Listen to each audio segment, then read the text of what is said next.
Hello EDL552 and 652, this is Adam Hall and this is my final video for this semester. Today I'll be covering in 5 minutes or less my appreciation for the course this semester, as well as my understanding and evaluation of what it means for student activism that happened on campus, protests, and the rhetoric around that currently. So I'm going to start with student protests because that was the reading assignment. So some of my fundamental thoughts around student activism and protests on campuses is that honestly higher education is and should continue to be the petri dish of student activism in many ways.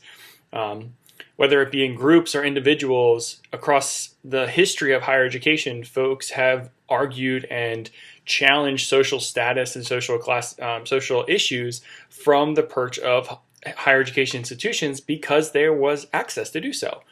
They were able to ask questions, be critical, be reinforced and challenged in many different ways in the realms of higher education. And I think that if we are going to continue the great work that is higher education, predominantly at public institutions and private institutions, not-for-profit, and even community colleges, that we should be encouraging students to use their voice, not only their vote.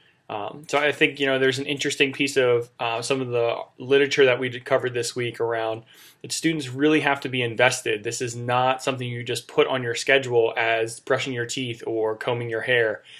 This is something that you have to generally care about. And in higher education, when students are given access to the realities that they were never given before, it tends to turn something up in people, that they decide to really go out and help and have some social activism component of their identity.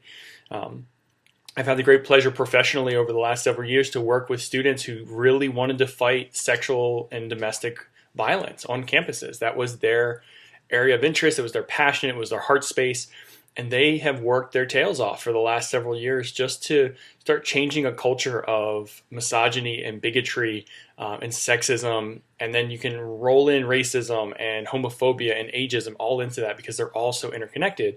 And in higher education, students see that for the first time in many ways. They may experience it for themselves during their life experiences and throughout in many different ways, but often the opening up and the collective free exchange of ideas really exacerbates the activism mind for many young people. And it's something I take a lot of pride in as a practitioner of higher education and an educator of students in higher education, that discussing your values, your beliefs, and even if they're not the social norm or if they're changing the social norm, that they must be communicated. And so empowering students to not go out and just be active citizens and vote and assist in their communities, but if they feel like something is wrong or unjust, that they should argue and fight for what they believe in, and protest with folks of like mind and debate with folks of different mind. As for the class, to kind of shift gears for my last 2 minutes, this was honestly one of the most enjoyable classes I've had in my doctorate program. Many reasons because of the people in the class. No offense, Dr. McClure, the class was cool. You created a great curriculum, but the debates, the arguments, the self-reflection that happens in that room every other Tuesday night was just phenomenal. It was just phenomenal.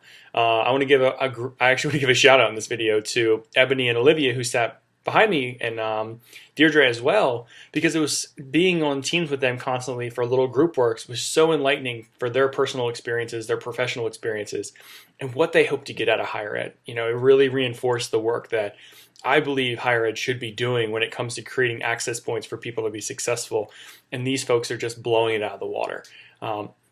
So really, in a nutshell, this class was great. It actually, in several of the chapters and modules, there are things that I had discussed previously in other courses, much more in depth, but to keep some of these issues on the forefront of my mind as I move forward towards dissertation status and completing coursework, it's really helpful to put all of this in perspective and ask what is critical and what is an issue, and how relevant is it for really as many people as possible, or in many cases, is it just really relevant for a small group, but it's very, very impactful and very stressful and very damaging to their experience.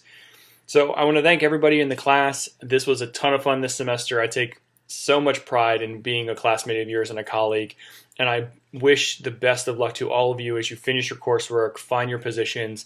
Please don't hesitate to reach back out. I would love to be an ally and a support for you as you all move forward. So thanks for a great semester, and I look forward to working with you all in the future.